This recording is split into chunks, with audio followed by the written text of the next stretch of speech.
پڑھنا بندے کا رات کے پیٹ میں، رات کے درمیانی حصے میں. تہجد اصل میں جسے کہتے ہیں وہ نہیں ہے کہ جو عام طور پر لوگ فجر سے کچھ دیر پہلے جاگ گئے اذان سے اور جلدی سے 8 نفل پڑھ لیے. یہ تہجد نہیں ہے، یہ تو فجر کا ضمیمہ بنا لیا. ہاں نوافل ہے، عبادت ہے، اس کے بھی جو اس کے برکات ہیں وہ ظاہر ہوں گی، جو اس کا ثواب اور اجر ہے اللہ دے گا.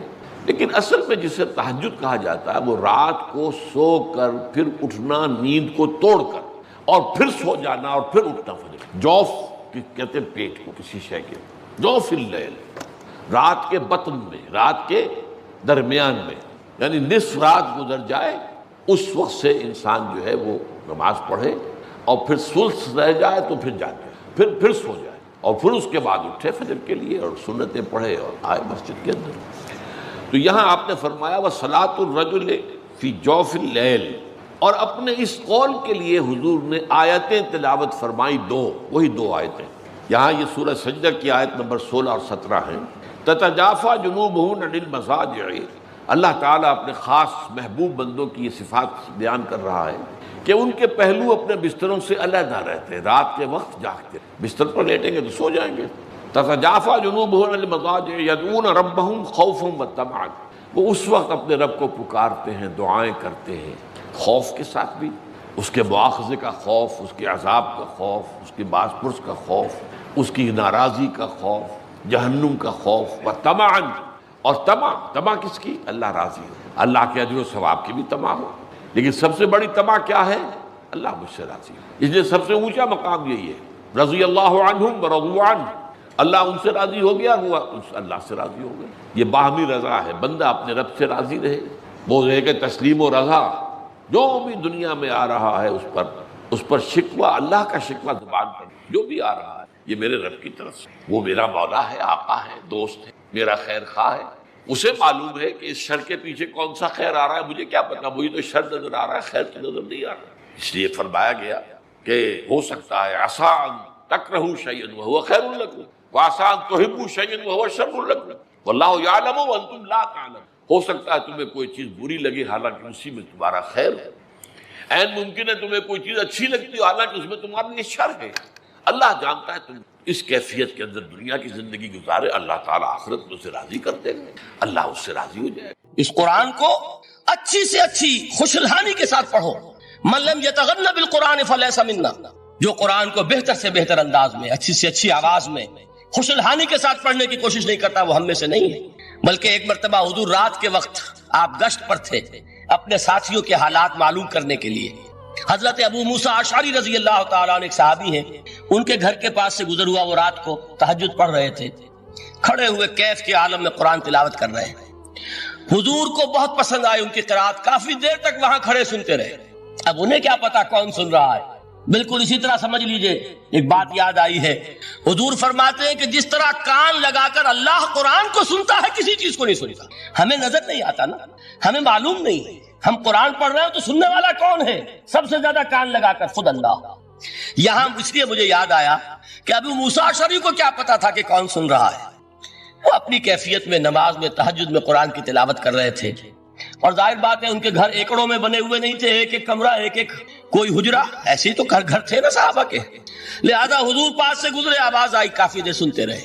اس کے بعد آپ تشریف لے گئے، صبح فجر میں ملاقات ہوئی تو حضور نے تحسین کے انداز میں فرمایا، یا ابا موسیٰ انک قد اوتیت مزمارا من مزامیر آل داؤد.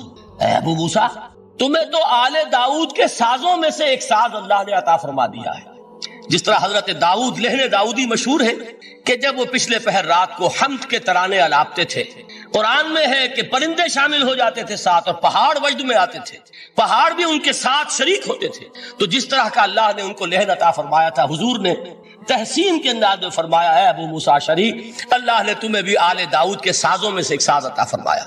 بہرحال قرآن مجید کا جو یہ میوزک ہے، قرآن کے الفاظ کا جو حسن ہے، جہاں تک حسن معنوی ہے وہ تو ہر لفظ میں ہے، لیکن یہ حسن ظاہری، حسن صوتی، حسن لفظی، یہ اپنے کلائمیکس پر آپ کو نظر آئے گا سورہ رحمان میں.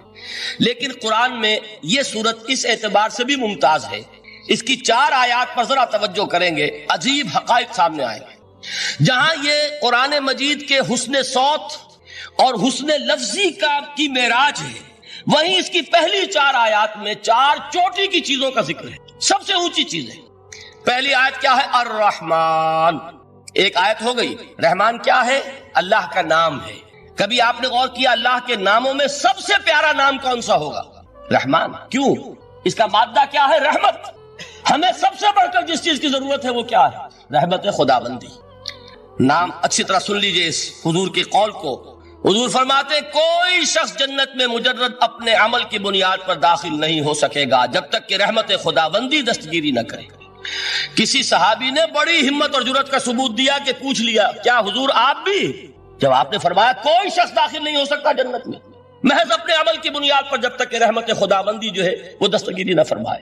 پوچھا گیا کیا آپ بھی؟ آپ نے فرمایا ہاں میں بھی۔ آپ انداز کیجئے کہ اگر محمد الرسول اللہ بھی رحمت خداوندی کے ضرورت مند ہوں تو تاب دیگرہ چے رسد ہماری تو سب سے بڑی ضرورت رحمت خداوندی۔ اب یہ رحمت جو ہے قرآن مجید میں اللہ تعالیٰ کی یہ شان 2 الفاظ کے ذریعے سے آتی ہے، رحیم اور رحمان۔ اور کوئی مادہ نہیں ہے جس سے 2 نام بنتے ہوں اللہ کا، لیکن یہ مادہ ہے واحد رحمت کا کہ جس سے رحمان بھی ہے رحیم بھی ہے۔ رحیم صفت مشبہ ہے، رحمت دائم ہو جائے گی، مستقل ہوگی تو رحیم کہیں گے۔ اور رحمان، اس میں رحمت کی ہے وہ شان ہے کہ جیسے ٹھاٹھے مارتا ہوا سمندر ہو، ہیجان کی کیفیت، طوفانی کیفیت، رحمت خداوندی کا طوفانی جوش، وہ ہے رحمان۔ آپ تو رہتے اس علاقے میں ہیں، آپ کو معلوم ہے عرب اگر بھوکا مرا جا رہا ہو تو کیا کہے گا؟ انا جوعان۔ پیاسا مرا جا رہا ہو انا عطشان۔ بہت غضبناک ہوگا غضبان، غضبان آصفہ قرآن میں آیا ہے، بہت غضبناک۔ رحمان جس کی رحمت جو ہے جوش میں ہے، ٹھاٹھے مارتے ہوئے سمندر کے مانند۔ تو یہ اللہ تعالیٰ کے ناموں میں سب سے پیارا نام۔ اب آگے چلیے، الرحمن علم القرآن، رحمان نے قرآن سکھایا۔ رحمت خداوندی کا سب سے بڑا مظہر، رحمان کی رحمانیت کا سب سے بڑا مظہر قرآن ہے۔ ان میں جو منطقی ربط ہے اس کو سمجھتے جائیے۔ اچھا آپ یہ سوچئے، جو علم بھی انسان کو حاصل ہوا وہ کس نے دیا؟ اللہ نے۔ سائنس کا علم کس نے دیا؟ اللہ نے۔ علم آدم الاسماء کلھا، وہ علم الاسماء جو حضرت آدم کو دے دیا گیا تھا ازل میں، یہ اسی کا ظہور ہے، یہ اسی کی ایکسفولیشن ہے جو ہو رہی ہے اور ہوتی رہے گی ابھی۔ اور دوسرے علم ہے وہ کس نے دی؟ اللہ نے دی۔ لا یحیطون بشیء من علمہ الا بما شاء، مخلوق میں سے کوئی اللہ کے علم میں سے کسی شے کا احاطہ نہیں کر سکتا مگر وہ جتنا اللہ دینا چاہے۔ لیکن یہ کہ تمام علوم میں چوٹی کا علم قرآن۔ نوٹ کرتے جائیے، اب چوٹی کی چیزیں جمع کیجیے۔ اللہ کے ناموں میں چوٹی کا نام رحمان، اللہ نے جو کچھ انسان کو سکھایا اس میں چوٹی کا علم قرآن۔ خلق الانسان، انسان کو پیدا فرمایا۔ سوال یہ کہ حیوانات کو کس نے پیدا فرمایا؟ آسمان کس نے پیدا کیے؟ زمین کس نے پیدا کی؟ فرشتے کس نے پیدا کیے؟ کیا مطلب خلق الانسان؟ اس کی تمام مخلوقات میں اس کا کلائمیکس، اس کی تخلیق کی معراج، اس کے تخلیق کا نقطہ عروج انسان ہے۔ یہ ہے کہ جو مسجود ملائک بنا ہے۔ وَلَقَدْ كَرَّمْنَا بَنِي آدَمَ وَحَمَلْنَاهُمْ فِي الْبَرِّ وَالْبَحْرِ وَرَزَقْنَاهُمْ مِنَ الطَّيِّبَاتِ وَفَضَّلْنَاهُمْ عَلَى كَثِيرٍ مِّمَّنْ خَلَقْنَا تَفْضِيلًا۔ تو تخلیق میں سب سے اونچی تخلیق انسان کی، علموں میں سب سے اونچا علم قرآن کا، اللہ کے ناموں میں سب سے اونچا نام رحمان۔ کہ وہ ذات باری تعالیٰ سے جدا ہے، یہ بھی نہیں کہہ سکتے کہ اس کی ذات کا جزو لا ينفک ہے۔ کچھ اسی طرح کا تعلق ہے قرآن مجید کا ذات باری تعالیٰ کے ساتھ، لیکن یہ مسئلہ قرآن مجید میں خود بیان ہوا۔ اور سورہ حشر کی آیت میں تو یہ فرمایا گیا، اللہ تعالیٰ نے اپنے اس کلام کی عظمت کو یوں بیان کی، وہ عظمت کما ہیا، جیسے کہ وہ فی الواقع ہے، اور جس کا کہ گویا کہ پورا ادراک ہمارے لیے اپنی بہت سی محدودیتوں کی وجہ سے ممکن نہیں ہے۔ لیکن ایک تمثیل کے پیرائے میں سمجھایا، لو انزلنا ھذا القرآن علی جبل لرأیتہ خاشعا متصدعا من خشیۃ اللہ وتلک الامثال نضربها للناس لعلهم یتفکرون۔ اگر ہم نے اس قرآن کو کسی پہاڑ پر اتار دیا ہوتا تو تم دیکھتے کہ وہ دب جاتا اور پھٹ جاتا اللہ کے خوف سے۔ اور یہ مثالیں ہیں جو ہم لوگوں کے لیے بیان کرتے ہیں تاکہ وہ غور کریں، تدبر کریں، سمجھیں۔ ما لا یدرک کلہ لا یترک کلہ، اگرچہ بتمام و کمال عظمت قرآن کا فہم ان کے لیے ممکن نہیں ہے، لیکن کسی درجے میں تو کچھ انعکاس اس کا ہو جائے، کچھ اندازہ ہو جائے انسان اپنی ذہنی سطح کے اعتبار سے اس کی مناسبت سے کسی درجے میں عظمت قرآن کا اندازہ کر لے تو اللہ تعالیٰ کے ان الفاظ کو سامنے رکھے کہ لو انزلنا هذا القرآن على جبل لرأيته خاشعا متصدعا من خشیۃ اللہ۔ اب اس آیت کو سمجھنے کے لیے سورہ اعراف کی آیت نمبر 143 کو سمجھنا ہوگا، اسی اصول کے تحت کہ القرآن یفسر بعضہ بعضا، قرآن کا ایک حصہ دوسرے حصے کی تشریح کرتا ہے۔ وہاں یہ واقعہ بیان ہوا ہے کہ حضرت موسیٰ علیہ السلام کو جب اللہ تعالیٰ نے کوہ طور پر طلب فرمایا 30 راتوں کے لیے، جس میں بعد میں 10 کا اضافہ کر کے وہ ایک 40 رات کا ایک کورس بنا، دن رات، اس موقع پر جو مخاطبہ الہی، مکالمہ الہی سے مشرف ہوئے حضرت موسیٰ علیہ السلام، تو ان کی آتش شوق بھڑکی اور انہوں نے بڑی جرأت کر کے یہ درخواست کر دی، رب ارنی انظر الیک، پروردگار مجھے اپنا دیدار بھی عطا فرما، مجھے موقع عنایت فرما، میں تجھے دیکھ سکوں۔ یہ ان کی وہ آتش شوق کا مسئلہ، لیکن جواب کیا ملا؟ لن ترانی، تو مجھے ہرگز نہیں دیکھ سکتے، ولکن انظر الی الجبل فإن استقر مکانہ فسوف ترانی۔ لیکن ظاہر بات ہے کہ حضرت موسیٰ علیہ السلام کو بات سمجھانے کے لیے کچھ مشاہدہ بھی کرانا تھا۔ فرمایا تم مجھے نہیں دیکھ سکتے، البتہ اس سامنے کے پہاڑ پر نگاہ جماؤ، ہم اس پر اپنی ایک تجلی ڈالیں گے۔ یہ اگلی الفاظ کے اندر وضاحت ہے، میں یہاں پہلے سے بیان کر رہا ہوں سمجھانے کے لیے۔ اگر وہ پہاڑ ہماری اس تجلی کو، تجلی کسے کہتے ہیں؟ جلا، روشنی، تو اللہ تعالیٰ کی طرف سے کوئی خاص اس کے نور کا جب پرتو ہوتا ہے کسی شے پر تو وہ اس کی تجلی ہے۔ ہم اپنی ایک تجلی اس پہاڑ پر ڈالیں گے، اگر وہ اس کو جھیل جائے، اپنی جگہ کھڑا رہ جائے، تو تم سمجھنا کہ شاید تم بھی ہمیں دیکھ سکتے۔ فلما تجلی ربہ للجبل، اب یہاں وہ لفظ آ گیا، جب اللہ نے تجلی اپنی پہاڑ پر ڈالی، جعلہ دکا وخر موسیٰ صعقا، وہ پہاڑ ریزہ ریزہ ہو گیا اور حضرت موسیٰ بے ہوش ہو کر گر۔ اب یہ بے ہوش ہو کر گر جانا، جبکہ وہ تجلی براہ راست بھی نہیں، بالواسطہ ہے۔ مشاہدہ جو کر رہے حضرت موسیٰ وہ بالواسطہ ہے، تجلی پہاڑ پر، لیکن یہ کہ اس کا بھی بالواسطہ اس کا جو ہوا ہے، اس کی جو تاثیر ہوئی حضرت موسیٰ علیہ السلام پر کہ وہ اس کی تاب نہ لا سکے اور بے ہوش ہو گئے۔ یہاں سے یہ بات سمجھ میں آتی ہے کہ یہ تجلی یہ ذات باری تعالیٰ تھی جس نے کوہ طور کو جلا کر بھسم کر دیا یا ٹکڑے ٹکڑے کر دیا، ریزہ ریزہ کر دیا۔ اب ذات الہی کے ساتھ جو تعلق ہے کلام الہی کا، اور یہ صفت جو لا عین ولا غیر کے درجے میں ہے ذات کے ساتھ، تو وہی تاثیر اس کلام الہی کی۔ لو انزلنا هذا القرآن على جبل لرأيته خاشعا متصدعا من خشیۃ اللہ وتلك الامثال نضربها للناس لعلهم يتفکرون۔ اس حقیقت کو اس دور میں میں اپنے مطالعے کی محدودیت کا اعتراف کرتے ہوئے عرض کر رہا ہوں کہ میرے نزدیک جس قدر پرشکوہ انداز میں علامہ اقبال نے بیان کیا ہے اسی کیفیت کو، وہ شاید اس کی کوئی مثال نہ مل سکے۔ فاش گویم آنچ در دل مزمرست، یہ کتابیں نیست چیزیں دیگر، میں صاف ہی کہہ دیتا ہوں جو میرے دل میں چھپی ہوئی بات ہے۔ فاش گویم آنچ در دل مزمرست، یہ کتابیں نیست، اس قرآن کو کتاب نہ سمجھو، یہ کچھ اور شے ہے، چیزیں دیگر است۔ اب وہ چیزیں دیگر کیا ہے؟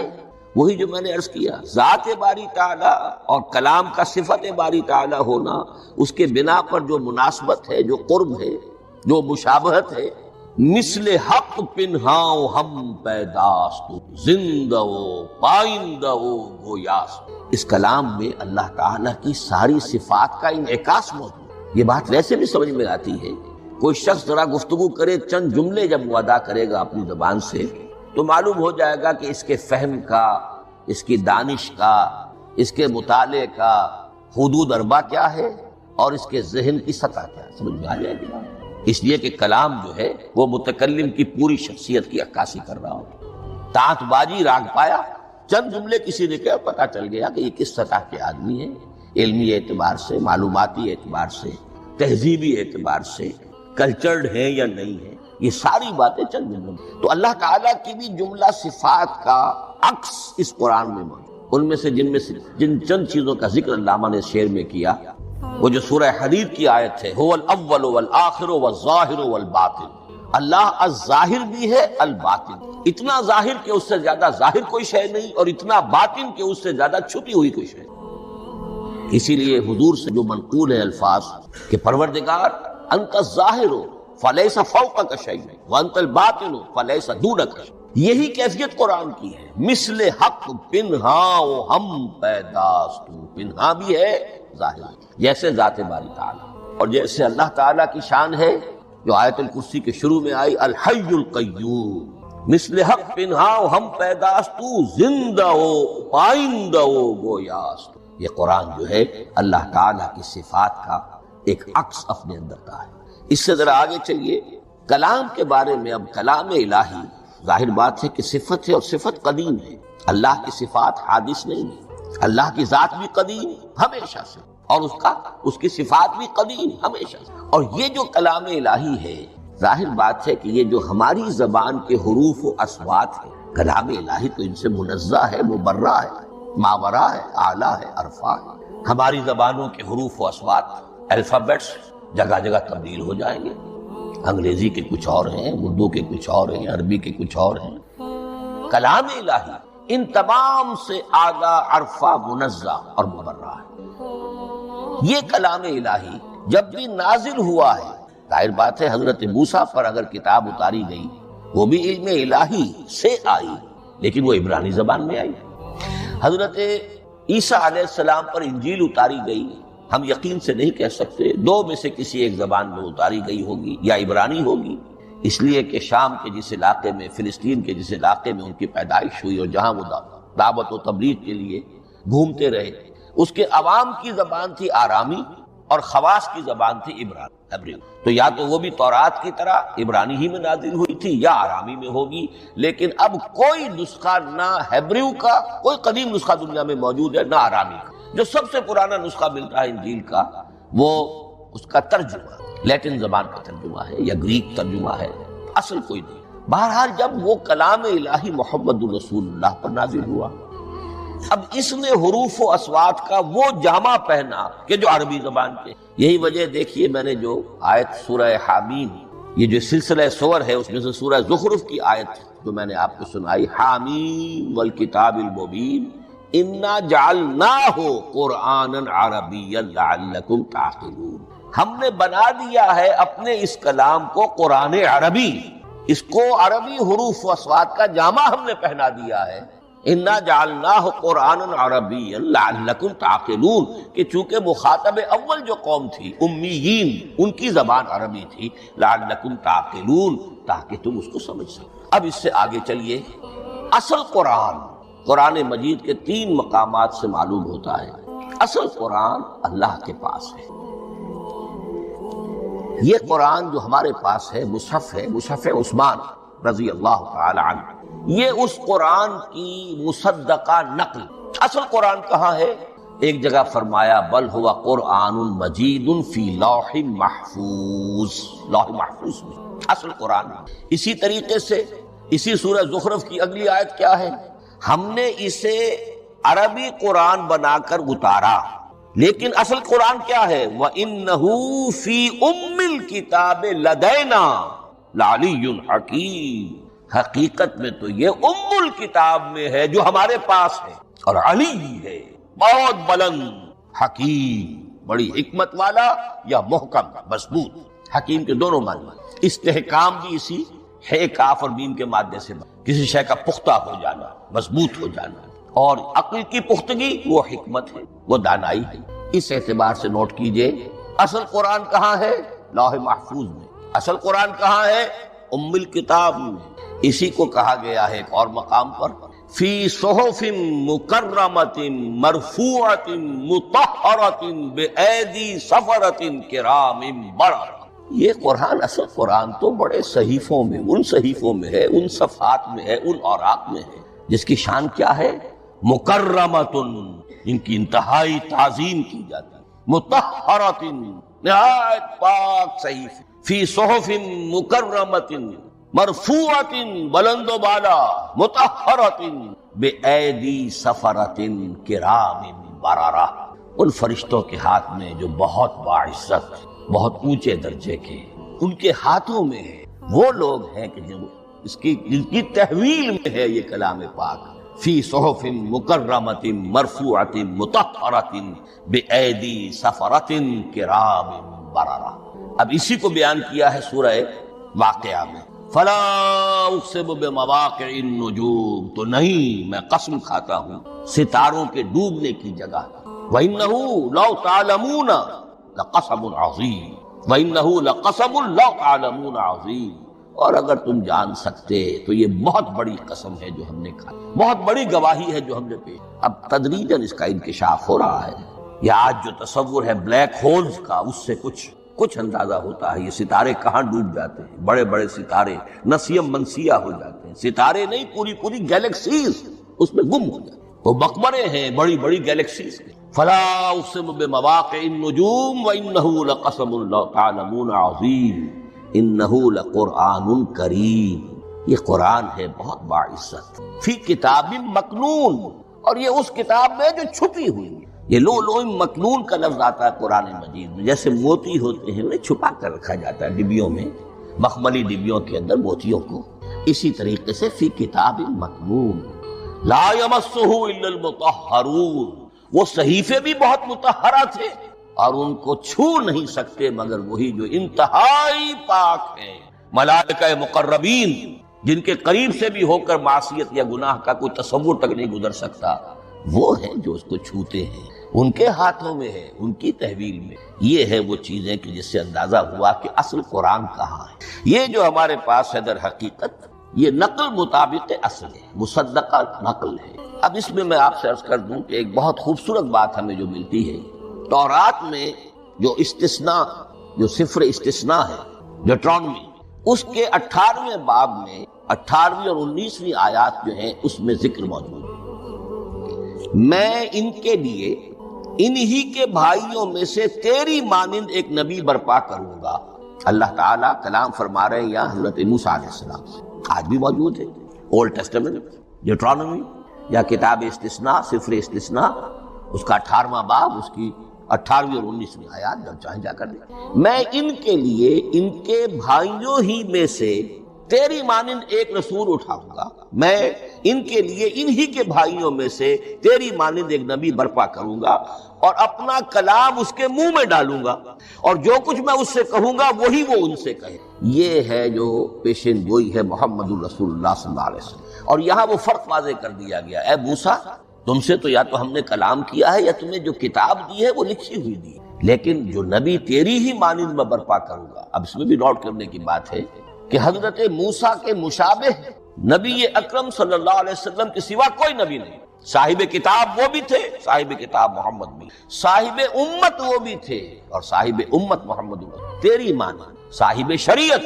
حضرت عیسیٰ صاحب شریعت نہیں تھے، شریعت موسوی ہی کو نافذ کرنے کے لیے آئے تھے، ان کی حیثیت دین موسوی کے مجدد کی تھی۔ ویسے نبی تھے، اللہ کے فضل و کرم سے نبی تھے، اس میں کوئی شک نہیں، رسول تھے، لیکن یہ کہ ان کے کام کی نوعیت کیا تھی، اس لیے کہ کوئی نئی شریعت لے کر نہیں آئے۔ اب بھی انجیل میں الفاظ موجود ہیں، don't think I have come to destroy law, the mosaic law جسے یہ کہتے ہیں، شریعت موسوی وہ تم پر نافذ رہے گی، تم اس کی پابندی کرو، چونکہ صاحب شریعت رسول یا موسیٰ یا محمد صلی اللہ علیہ وسلم علیہ السلام۔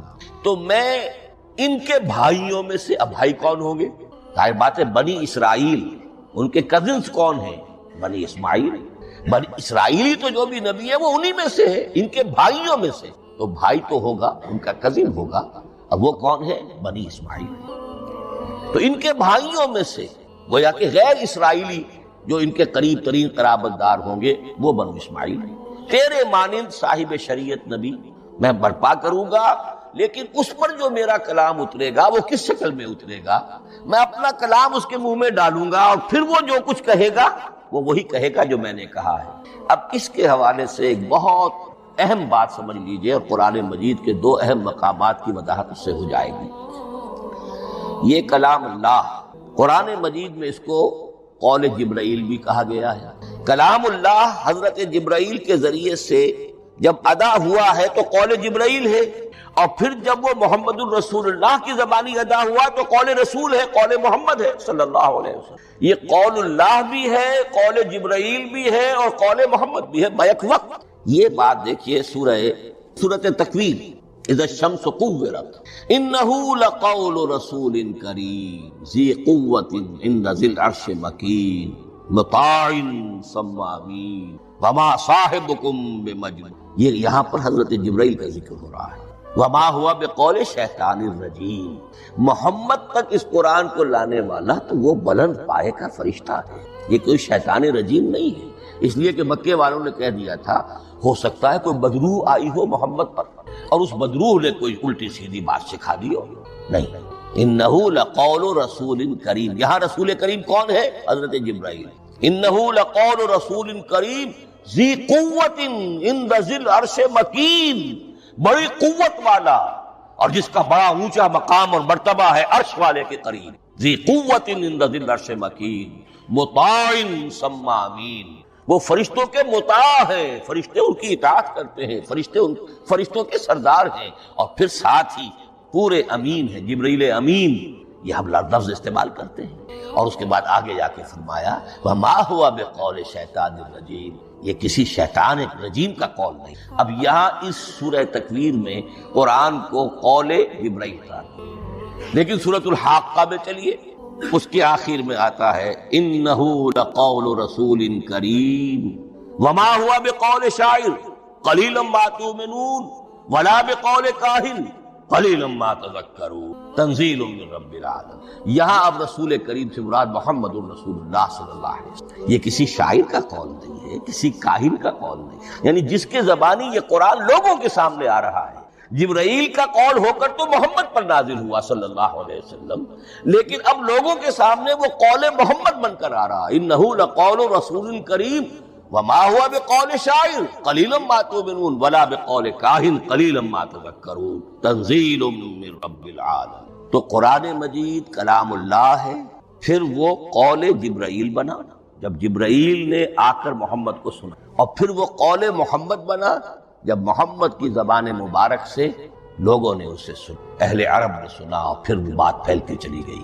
اب آخری بحث اس موضوع پر جو ہے وہ یہ ہے، کلام الہی کی 3 صورتیں ہیں جو قرآن مجید میں سورہ شورى کی آیت نمبر 51 میں بیان ہے۔ وما کان لبشر ان یکلمہ اللہ، کسی بشر، کسی انسان کی یہ حیثیت نہیں ہے، مقام نہیں ہے کہ اللہ اس سے کلام کرے۔ یہ نہیں کہا کہ اللہ کے لیے ممکن نہیں ہے، نہیں، اللہ کے لیے تو ہر شے ممکن ہے، لیکن کسی بشر کا یہ مقام نہیں ہے کہ اللہ اس سے کلام کرے۔ مخلوق ہے، بشر ہے۔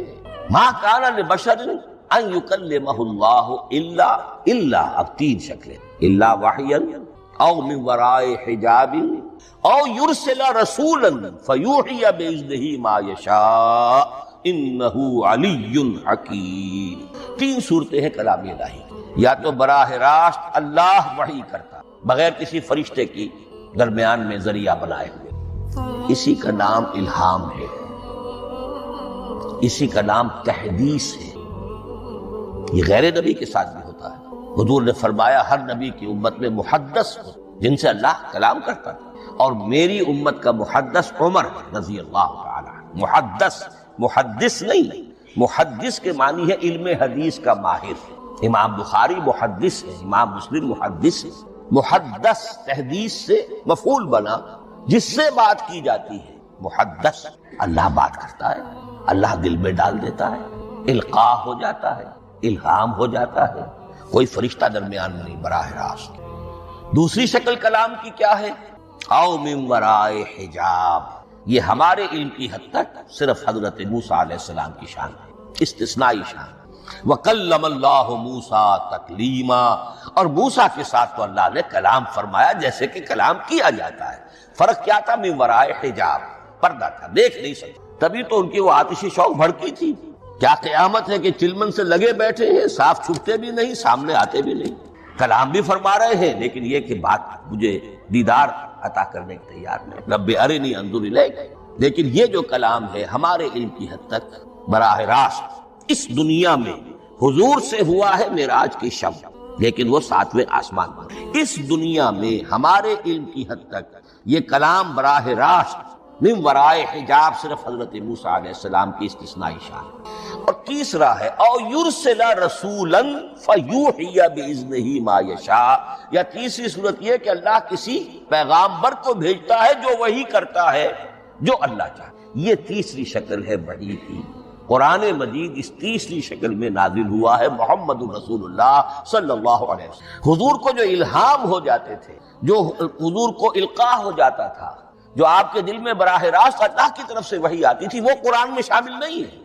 اگرچہ حضور کے خواب بھی سچے تھے، وہ بھی اللہ کی طرف سے ہوتے تھے، شیطان کی آمیزش نہیں ہو سکتی، لیکن یہ بھی قرآن میں شامل نہیں ہے۔ قرآن میں شامل ہے تیسری قسم کی وحی، او یرسل رسولا، پھر ہم بھیجتے ہیں ایک پیغامبر پر فرشتوں میں سے۔ اللہ یصطفی من الملائکۃ رسلا ومن الناس، اللہ چن لیتا ہے فرشتوں میں سے بھی اپنا پیغامبر اور انسانوں میں سے بھی۔ تو فرشتے کے ذریعے سے ایک فرشتہ جو اللہ سے لیتا ہے اور انسان رسول انسان تک پہنچا دیتا ہے۔ اب وہ رسول انسان، رسول بشر جو ہے، وہ اپنے ہم نوع ہم جنس لوگوں کو پہنچاتا ہے۔ تو اللہ یصطفی من الملائکۃ رسلا ومن الناس، یہاں وہی بات فرمائی، او یرسل رسولا فیوحی باذنہ ما یشاء، پھر وہ وحی کرتا ہے اللہ کے حکم سے جو اللہ چاہے۔ یہ کلام الہی کی یہ تیسری شکل ہے جو محمد الرسول اللہ صلی اللہ علیہ وسلم پر نازل ہوا، اور وہ ہے قرآن۔ اب ایک اور بحث جو علمی ہے وہ یہ ہے کہ حضور پر جو اس کا نزول ہوا اس کی کیفیات کیا تھی۔ دو الفاظ استعمال ہوتے ہیں، انزال بھی اور تنزیل بھی۔ ان دونوں میں فرق کیا ہے اس کو نوٹ کر لینا چاہیے۔ لغوی اعتبار سے جان لینا چاہیے، نزل ینزل کسی کا خود اترنا، نازل ہونا، اترنا۔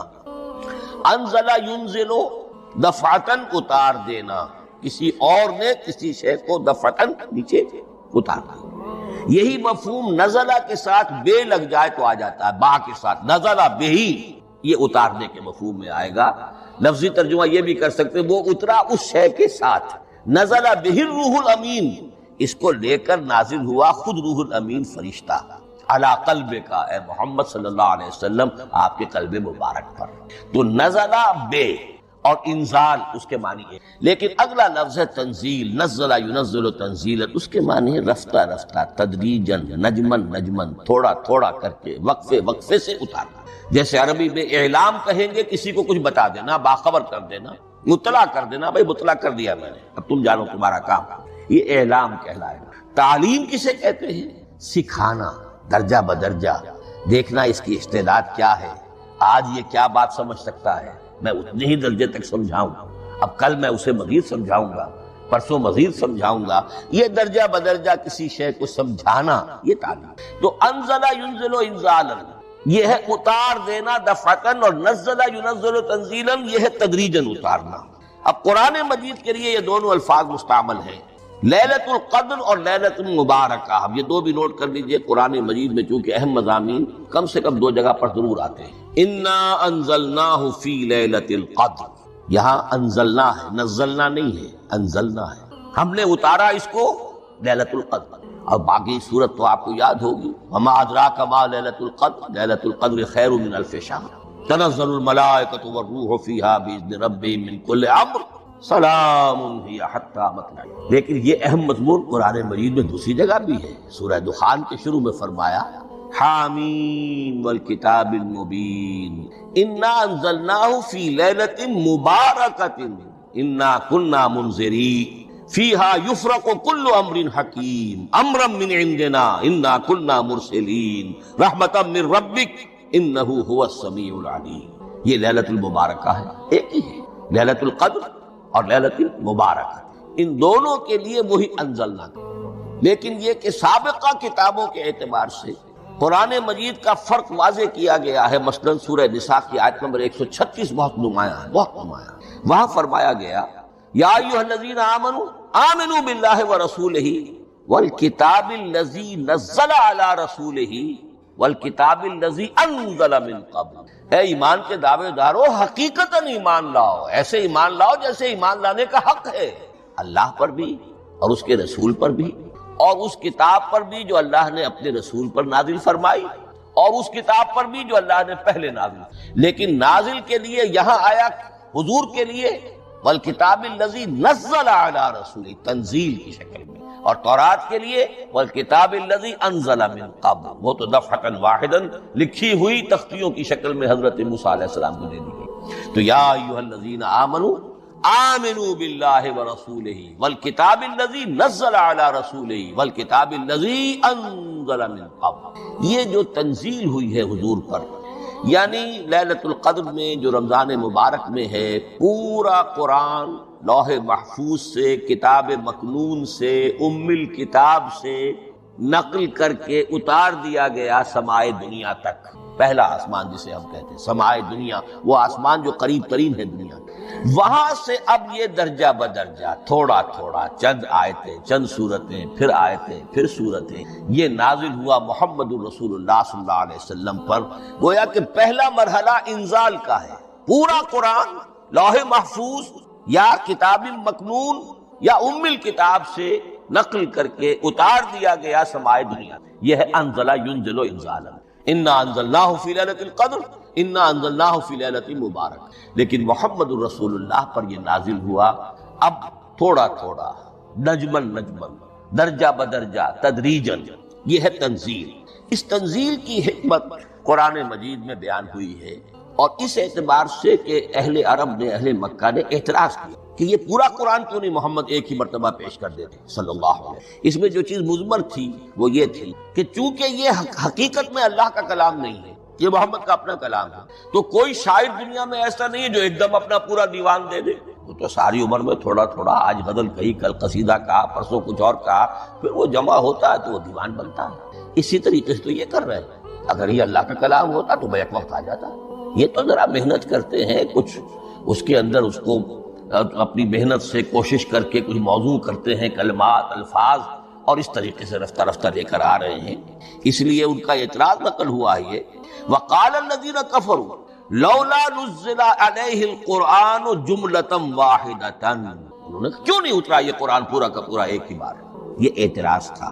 اس اعتراض کے جو جوابات دیے گئے وہ نوٹ کیجئے کہ لوگوں کے حق میں یہ مفید ہے یہ پورے قرآن کا تحمل ایک وقت میں کر نہیں سکتے. یہ پورا قرآن تو ایک ہی مرتبہ اگر پہاڑ پر بھی اتار دیا جاتا تو وہ پھٹ جاتا دب. وَقُرْآنًا فَرَقْنَاهُ لِتَقْرَأَهُ عَلَى النَّاسِ عَلَى مُكْثٍ وَنَزَّلْنَاهُ تَنزِيلًا. سورہ بنی اسرائیل آیت 106. یہ وہ قرآن ہے جس نے ہم نے جس کو ٹکڑے ٹکڑے کر کے فرق توڑ دینا، تھوڑا تھوڑا کر کے ہم نے کر دیا. لِتَقْرَأَهُ عَلَى النَّاسِ عَلَى مُكْثٍ، تاکہ آپ اسے پڑھ کر سنائے لوگوں کو وقفے سے، تاکہ وہ سہار سکیں، سنبھال سکیں، برداشت کر سکیں. وَنَزَّلْنَاهُ تَنزِيلًا، اسی وجہ سے ہم نے اسے نازل کیا ہے بطرز تنزیل، بطرز انزال نہیں، بطرز تنزیل. وَقُرْآنًا فَرَقْنَاهُ لِتَقْرَأَهُ عَلَى النَّاسِ عَلَى مُكْثٍ وَنَزَّلْنَاهُ تَنزِيلًا. ایک حکمت تو ہو گئی عوام کے لیے، ایک حکمت خود رسول کے لیے صلی اللہ علیہ وسلم. كَذَلِكَ لِنُثَبِّتَ بِهِ فُؤَادَكَ وَرَتَّلْنَاهُ تَرْتِيلًا.